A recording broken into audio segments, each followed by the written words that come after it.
किसी भी प्रकार की जानकारी के लिए सब्सक्राइब करें हमारी चैनल बागेश्वर धाम सरकार को। बेल आइकन को दबाना ना भूलें। भीम की गदा ने जब दुर्योधन की जंघा को विदीर्ण कर दिया, कौरवों का पूरा विनाश हो गया। पांडवों ने विजय दिवस घोषित कर दिया। रात्रि के समय सायंकाल दुर्योधन कहारता पीड़ित रणभूमि के समर में पड़ा हुआ है।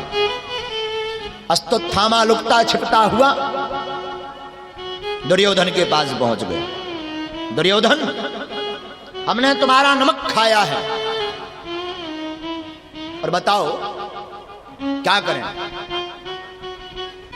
तुम्हारे लिए क्या उपकार करें। दुर्योधन कहता है, अश्वत्थामा मुझे और कोई चिंता नहीं, बस एक ही चिंता है। क्या? हम 100 भाई थे, एक भी नहीं बचे। पांडव 5 भाई थे, एक भी नहीं गए। बस यही चिंता सता रही है। अश्वत्थामा कहता, एक भाई की बात, लो हम तुम्हें 5 भाइयों का सर लेकर के आएंगे। हमने तुम्हारा नमक खाया, हम प्रतिज्ञा लेते हैं, तुम चिंता मत करो। फिर क्या था? पहुंच गया अश्वत्थामा। देखो, भगवान जो भी करते हैं अच्छे के लिए करते हैं। आज महाभारत में विजय प्राप्ति हो गई पांडवों की, तो भगवान पता है क्या बोले? युधिष्ठिर, अर्जुन, एक काम करते हैं, आज विजय की रात्रि है, आज यहां नहीं कहीं बाहर चल करके महोत्सव मनाते हैं। आहा, भगवान 5 पांडवों को लेकर के चले गए, लेकिन पांडव जहां लेटा करते थे वहां 5 पांडवों के 5 पुत्र जो पांडव दिखने जैसे ही थे वो लेट गए। अश्वत्थामा ने सोचा पांडवों से लड़ना तो मुश्किल है, क्योंकि महाभारत जैसा समर हरा दिया। और देखो, विजय भी क्यों ना हो, जिसके साथ सत्य लिखा हो, सत्य हो, परमात्मा हो, प्रभु हो, भला उसे कौन हरा सकता है। जगत में हारता वही है जिसके साथ गोविंद नहीं है, भगवान नहीं है, वो जगत में हार जाता है और वो विजय को प्राप्त कर जाता है जिसके साथ हमारे ठाकुर रहते हैं। पांडवों को भगवान लेकर चले गए। अश्वत्थामा ने एक विधि अपनाई जिसका नाम है उलूकन्यास विधि। एक रात्रि काल में एक वृक्ष पर बहुत सारे कौवा बैठे थे। रात में उल्लू को दिखाई देता पर कौवों को दिखाई नहीं देता। उल्लू ने रात्रि में हमला कर दिया, सारे कौवा मारे गए। अश्वत्थामा ने भी इसी विधि को अपनाया। तो क्या किया? अश्वत्थामा ने सोते हुए पांडवों को मारने का विचार किया, पर पांडव तो चले गए थे, उनके पुत्र लेटे हुए थे। और अश्वत्थामा ने लेटे हुए, जो दिखने में पांडव जैसे ही थे, 5 पांडव पुत्रों को मार दिया और 5 का सिर हाथ में लिया, एक हाथ में 3 और एक हाथ में 2, और पहुंच गया दुर्योधन के पास। दुर्योधन हाँफते हुए, तुम कहते थे ना कि मेरा एक ही दुख है, एक पांडव का भी सिर मिल जाए तो मुझे मृत्यु चैन से हो जाएगी, चैन मिलेगा। देख, मैं 5 पांडवों को मार करके ले आया। हो, चौंक गया दुर्योधन। हो, 5 पांडव? हद हो गई। महाभारत जैसे समर में बड़े बड़े रणयोद्धा भीष्म पितामह जैसे टिके नहीं, तुमने 5 पांडवों को मार दिया। अश्वत्थामा, अरे हम अश्वत्थामा है ना, गुमान कर बैठे अश्वत्थामा। लेकिन जब जैसे ही दुर्योधन ने नजदीक से देखा, चिघाड़ पड़ा दुर्योधन। हो, अरे अश्वत्थामा बैरी, तूने ये क्या किया? क्यों? अरे ये पांडव नहीं, पांडव पुत्र हैं जिनको तू मार करके ले आया ना। अब इससे यह निश्चित हो गया हमारे वंश में कोई पानी देने के लिए नहीं बचा। इन बेचारे नन्हे बच्चों ने क्या बिगाड़ा था। बड़ा घात किया तूने, बड़ा घात किया। और अंत तो गत्वा दुर्योधन मर गया महाभारत के समर में। अश्वत्थामा को पता लगा कि पांडव जीवित हैं, मतलब हमें जीवित नहीं छोड़ेंगे, भाग लिया अश्वत्थामा। इधर सुबह हुई और द्रौपदी ने पांचों बेटों को धड़ को देखा, उस सिर को अलग देखा तो रो पड़ी मैया द्रौपदी। अपने शिशुओं का वध देख करके अधैर्य हो गई मां द्रौपदी। माता शिशूनां निधिनं सुतानां निशम्य घोरं परिताप्यमानः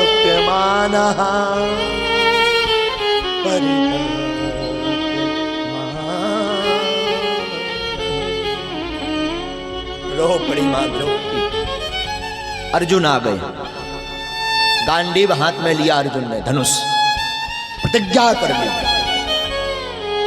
द्रौपदी मैं पांचों भाइयों के सामने प्रतिज्ञा लेता हूं, जब तक शिशु के मारने वाले का वध नहीं कर दूंगा, अन्न जल ग्रहण नहीं करूंगा।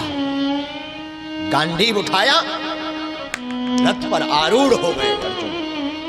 भगवान सारथी बने, भगवान मुस्कुरा रहे। देखो, मुस्कुराना सीखना है तो गोविंद से सीखो, ये हमेशा हर हाल में मुस्कुराते हैं। चला रथ, अश्वत्थामा आगे आगे, अर्जुन पीछे पीछे। अश्वत्थामा ने बचाव के लिए ब्रह्मास्त्र छोड़ दिया। अर्जुन कांप गया, महाराज क्या करें ब्रह्मास्त्र? अरे अर्जुन तुम्हारे पास भी तो ब्रह्मास्त्र है, तुम भी छोड़ो। अर्जुन ने छोड़ा, दोनों ब्रह्मास्त्र टकराए। भगवान ने सोचा अब भयंकर तड़कन से पृथ्वी में कोई बदलाव ना हो, अर्जुन अपने ब्रह्मास्त्र को शांत कराकर वापस बुलाओ। वापस बुला लिया, अश्वत्थामा को बांध लिया। भगवान ने तो कहा अर्जुन वध कर दो, इसका मार दो। अर्जुन बोले नहीं, फिर इस द्रौपदी के सामने मारेंगे। ले गए बांध कर, और जैसे ही ले गए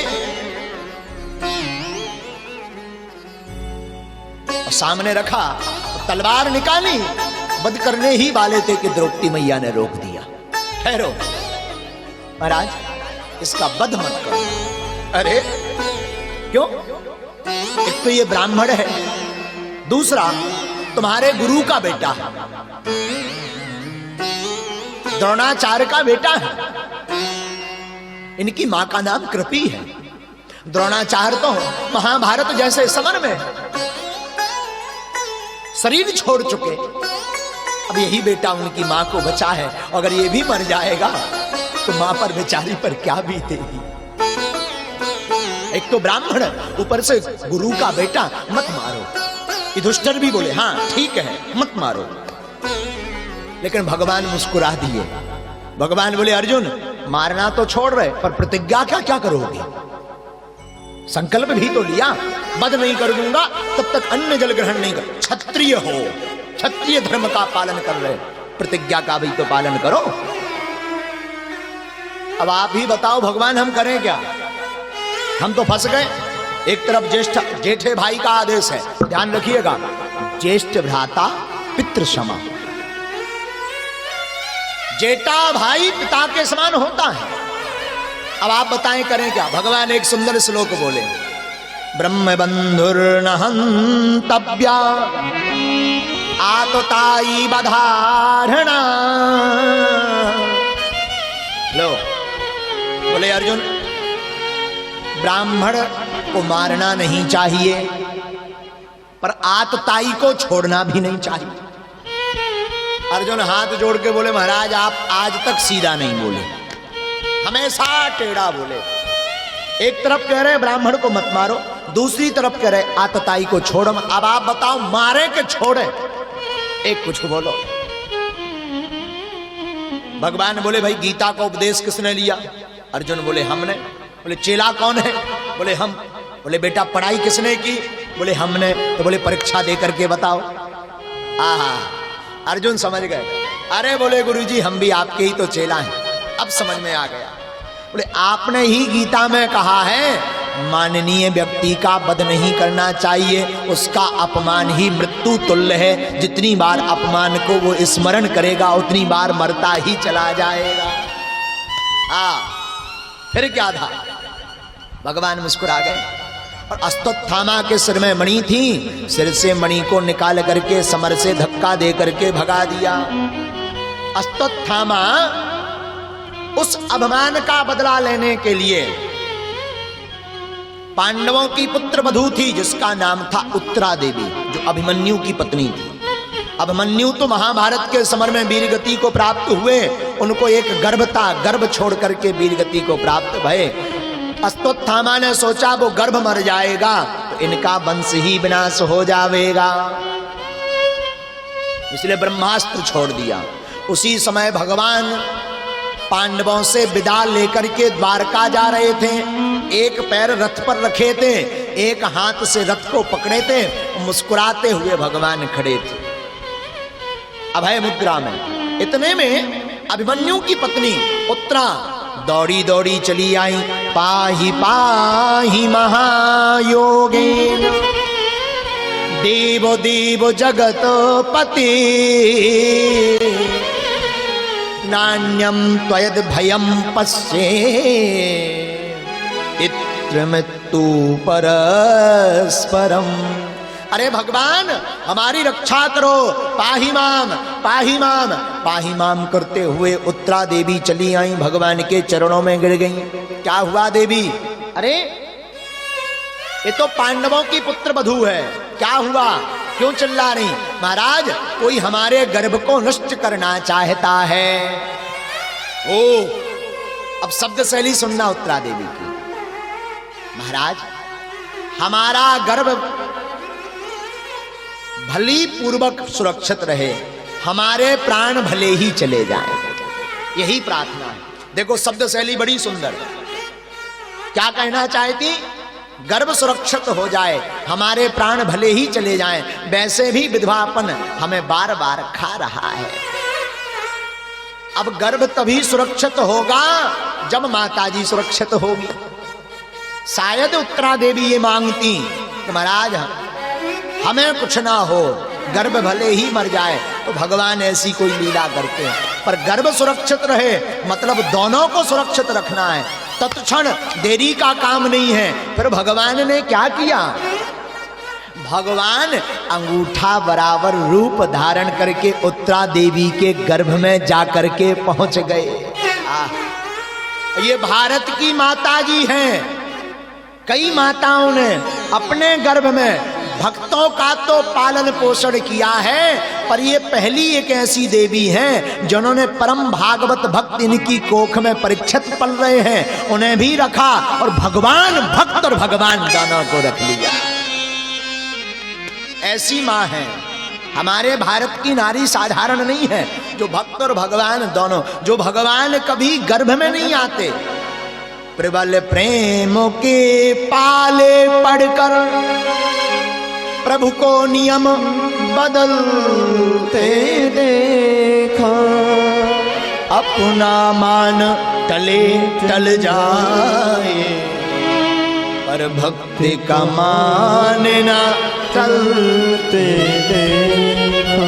भक्त का मान बचाने के लिए जो कभी गर्भ में नहीं आते वो भगवान गर्भ में पहुंच गए और गर्भ में ही परीक्षित जी को दर्शन मिल गए। ओहो, कोई तपन से हमें ज्वर पहुंचा रहा था परीक्षित जी को, और उसी समय एक चक्र सुदर्शन धारी आए और इतनी शीतलता आ गई कि कहना ही क्या है। भगवान ब्रह्मास्त्र से बचा करके बाहर आए।